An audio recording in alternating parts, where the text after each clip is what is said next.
the company was very successful in the sales, presumably. Yes. Why did they suddenly decide or think, well, let's move into the graphic side when there was no industry there was no potential market because it didn't exist yet, right? Now that's a good question. There is absolutely no doubt in my mind that was purely and entirely down to Richard Taylor. He saw that. He was a very, very good engineer.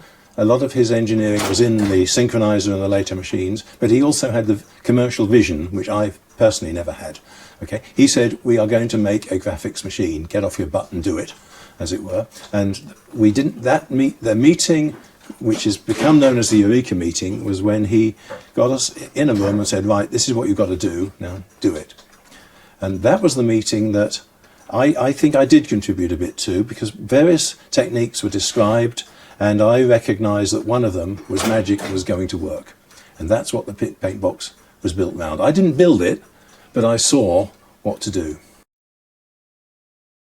So yeah, it was a huge team effort, lots of really talented people. We can't name everybody, and there's Chris who put this together for me. Obviously, Richard Taylor, the late Richard Taylor, came up with the idea, pushed it forward. Paul Keller, the Eureka meeting where he worked out how it would work commercially as a successful machine. George Catlow, who created the pressure sensitive stylus. And then Martin Holbrook, who came up with this user interface you see, and did the artwork that you see above as well. Chief artist. Peter Owen, who interfaced all this brand new technology with the existing analog world, which was a big thing. And Tony Searby, who a year later did cutouts so you could start moving things around, so it wasn't just a paint machine. Chris, how long did you work for Quantel? 33 years. And what exactly did you do? I was a customer support engineer in the Los Angeles area. When I started in '87, these classic paint boxes, DPP 7000, were all the rage. What makes the Paintbox so special in your view? Well, it was originally introduced in 1981. This particular unit is probably from the mid-'80s. And it was able to achieve really smooth painting and graphics performance with an array of dedicated hardware processing cards, multiple still stores, and which are responsible for all of the graphics rendering and image processing. And they are controlled by a fairly minimal computer over here, 68,000 memory from software and 10 EEPROMs over here on computer.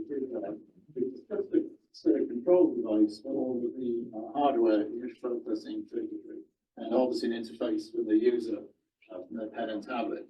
And so a fairly minimal computer system was able to achieve really good graphics performance with all of this dedicated hardware.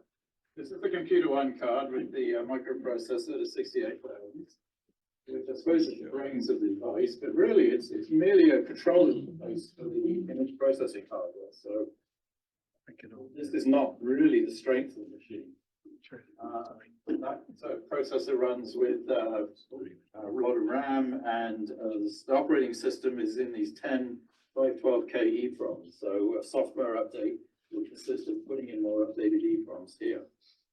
Was this a pretty reliable machine? Yes, it was on the whole. I think the biggest problem was with the disk drive units that it utilized, which were the old SMD drives. Yeah, let me just go and show you that's the famous giant washing machine drives. How big are those platters?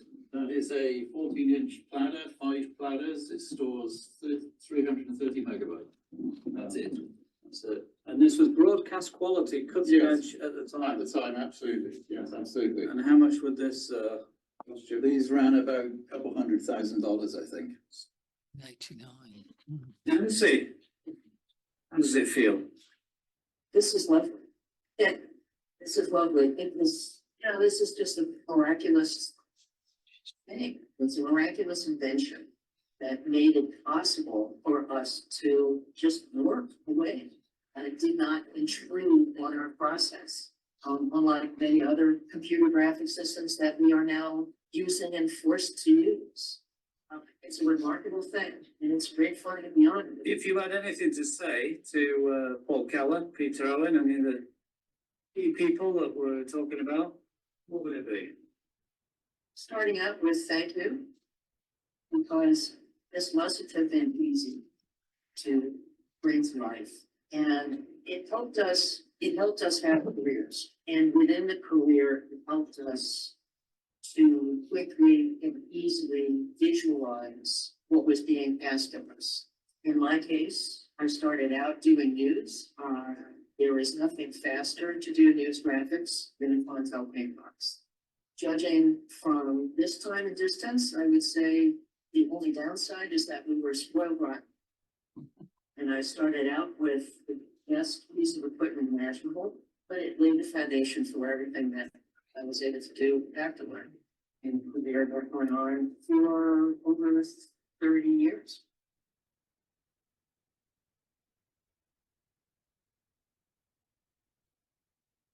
Also, really did embrace the artistic community. We had a lot of artists on the staff, 50 around the world, who do more use and to educate, stimulate understanding of how it worked. We had a bursary scheme in the UK. We probably had 4 or 5 students a year would come and work with Quantel for a year. We did that for about 6 or 7 years. We had 3 or 4 video paint boxes touring the UK colleges in the film and television schools and graphic schools in the UK, as we did with our paint box dominoes. It was that we would wondering that they. So we were really trying to promote the video graphics machines, Paintbox mainly, throughout the artistic community. And they're all welcome to come and spend time to as and when. So I loaded all the images that are in the exhibition.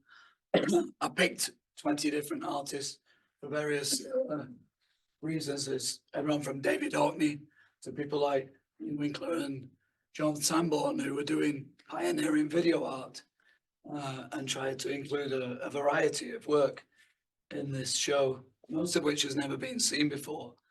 And I think, as Nancy said, she worked on news graphics and people assume it was a news graphics machine. But as John here said, Quantel really understood that the machine was nothing without the artist. So I don't know any other tech company who would employ 50 artists to show their work and give them free, give $1 million worth of machinery to one art college. And they did all that in the 80s. So yeah, everyone talks about AI, how amazing it is that you can just swap a head around. 1993, it's 12 years after Paintbox was launched. By the way, Paintbox was launched before Adobe existed. So people talk about Photoshop being the granddaddy. It's the grandson of the Paintbox. So yeah, Sean Connery, Wesley Snipes in Rising Sun. And yeah, if you press play now. The edge colors. Wait a minute, what's going on here? Let's look at the color shift in the pixels. Yeah, let's look at those pixels. What about that? The pixels. See the blue edge? This is a copy. A copy? What you're saying is that somebody put Eddie's face there and it's really somebody else's reflection? Come on, that's bullshit. Bullshit? Where have you been, Lieutenant Smith? You don't think video can be altered?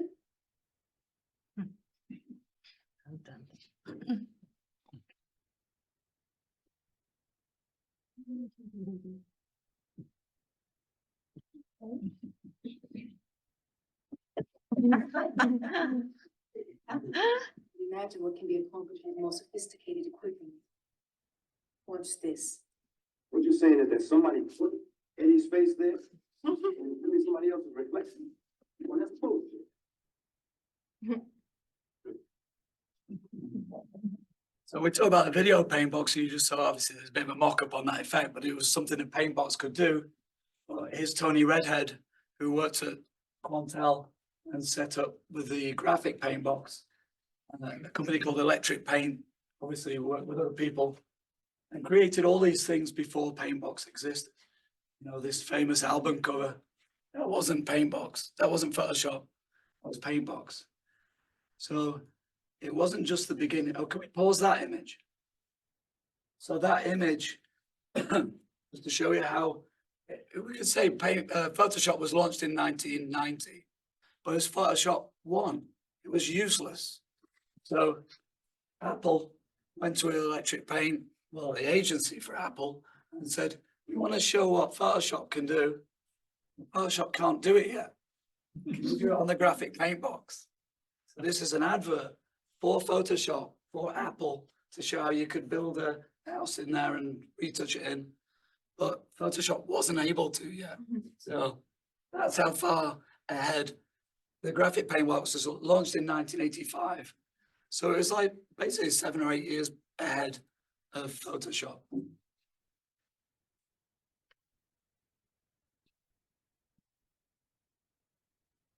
That's me talking, that pause. One last special guest of the evening, Mr. Paul Keller. Hello, everybody. Firstly, welcome for being here. It's lovely to see you all. If you think back to, there was a meeting about 4 or 5 months before the Paintbox was launched, where Richard Taylor said, okay, guys, what we're looking for is a machine which real artists will use and paint real pictures with. And I'm here to say you did that. Thank you. Okay. The first meeting, we figured out how to do it. Richard was leading that. And then we went away and built the thing. It was shown first a few months later in Las Vegas with a real artist. And from then we added the layers and stencil mechanism, which we all know and love. And you guys did the rest. And thank you, that's all we can say. It seems to me that you collectively have fulfilled exactly what Richard told us to do at that first meeting. So, but thank you, obviously, to everybody. So that's the end of my video. But I think, even though obviously we appreciate and understand that technology all just works, we can see that, you know, just doing one bit of audio, whatever, 40 years later, 50 years later, how complex that's been. You imagine these guys created something that never even existed. There's no market for it. Nobody knew what to do.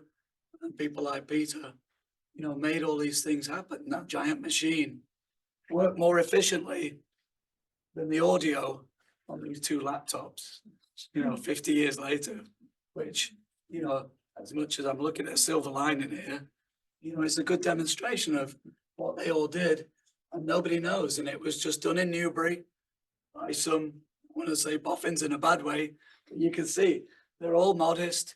They don't go on about it. Paul said, we didn't want anyone to know that the Paintbox was there. You know, the idea of the transparency, the artist used it. We didn't need to do anything apart from pick up a pen. We didn't need a keyboard, nothing. And the viewer seeing it didn't know there was a computer there. So this idea of transparency. So it makes it hard now because A, they're modest, B, they're not in Silicon Valley with all egos and money.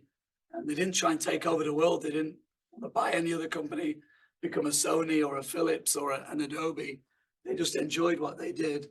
And this is what they created, and they appreciated artists. So yeah, this is why we're doing this, because it's the Computer Art Society.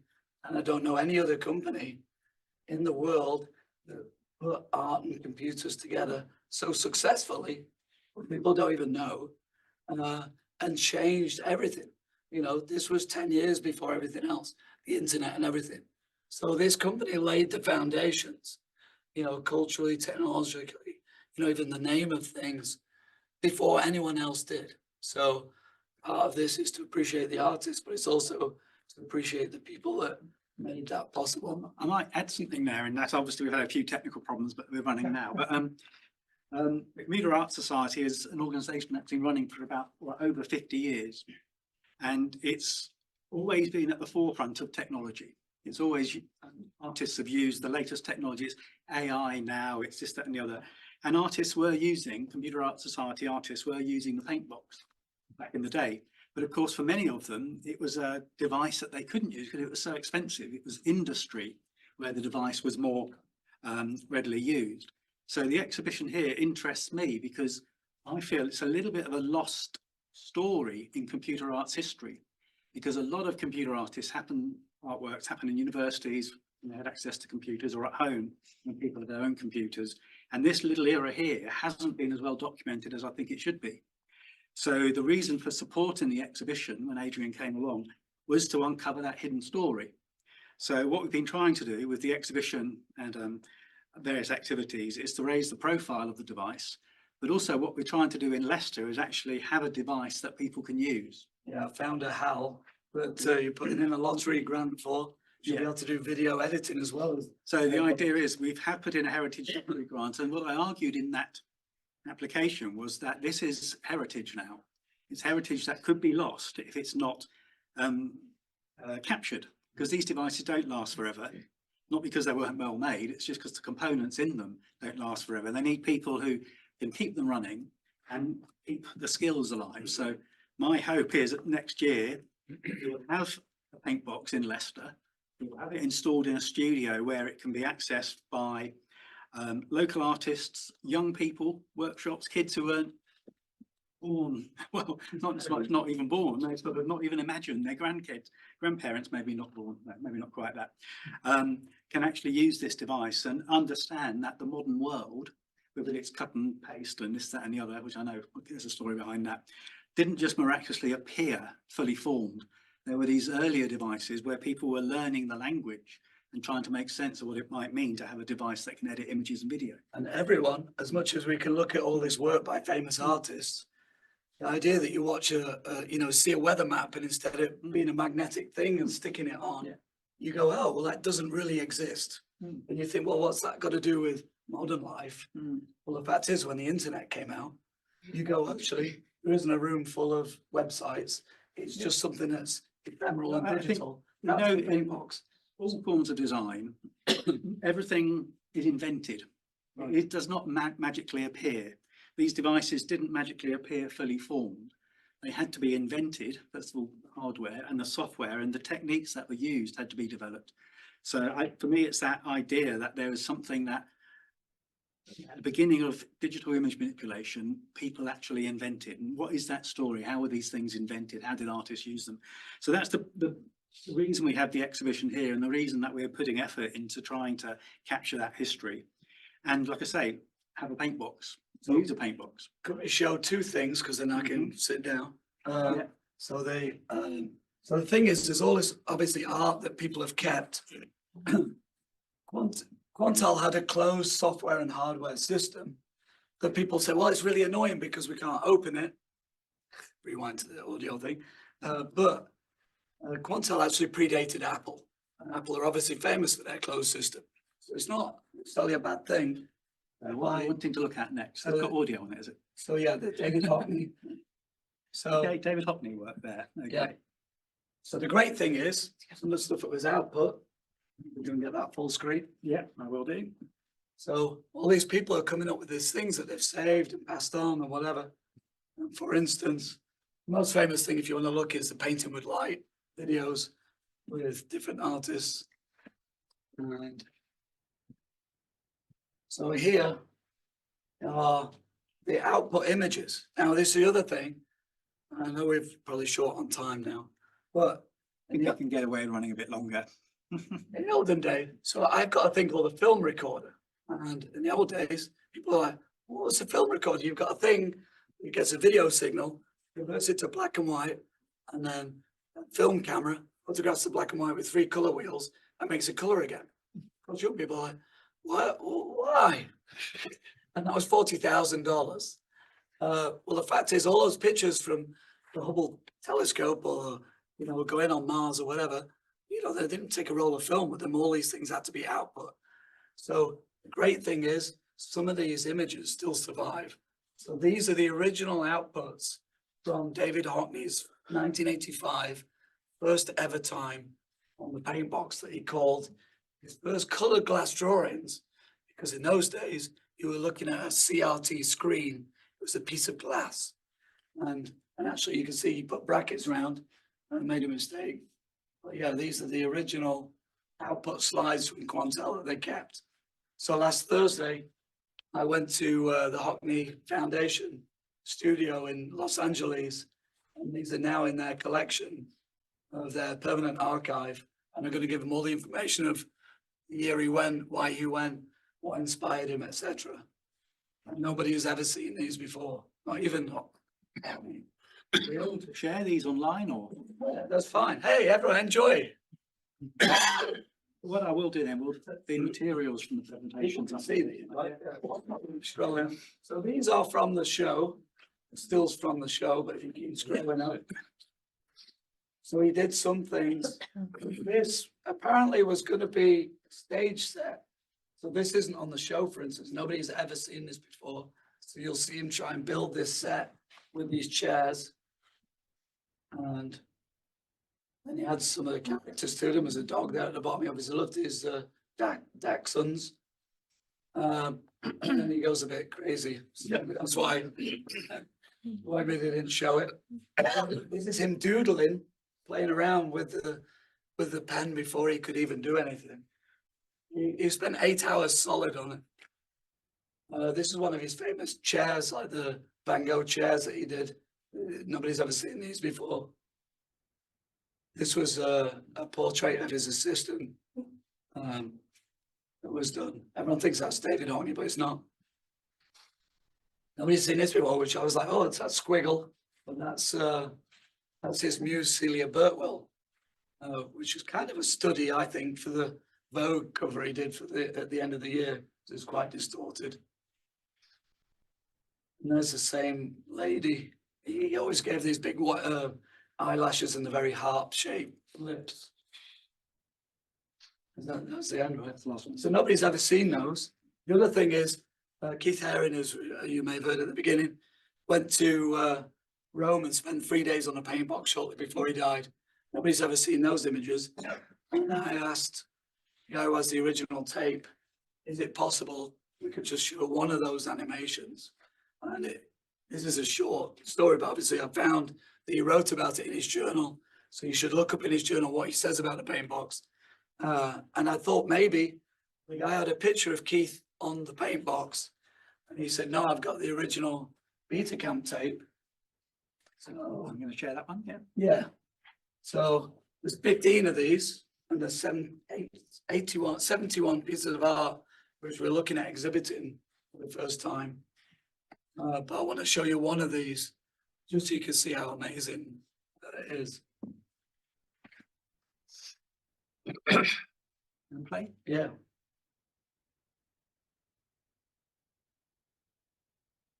That's actually Keith on the Paintbox, and that's him drawing, which is just incredible to see. And then he creates this animation just doing a stop frame. And that's just one sample. So that's the other thing. I call it a Pandora's box because there's all this information, background story, all this foundation of stuff, all this art, and it's really kind of overwhelming. So anyone watching this who likes a particular area, where it's the birth of Photoshop, whether it's video, whether it's animation, whatever, I'm happy to share all this information. I don't want to own it as it's for the gift for everybody, which is why we're doing this talk. I would hope if anyone wants to, you know, like the Hockney Foundation, I just gave them all the research, all the examples, because I can't. It's just a 30-year story. I can't, you know, log it all down. So I welcome anyone who wants to get involved, and we'll give them anything they need to help them bring this story to the fore. But anyway, that's the end of my presentation for everybody.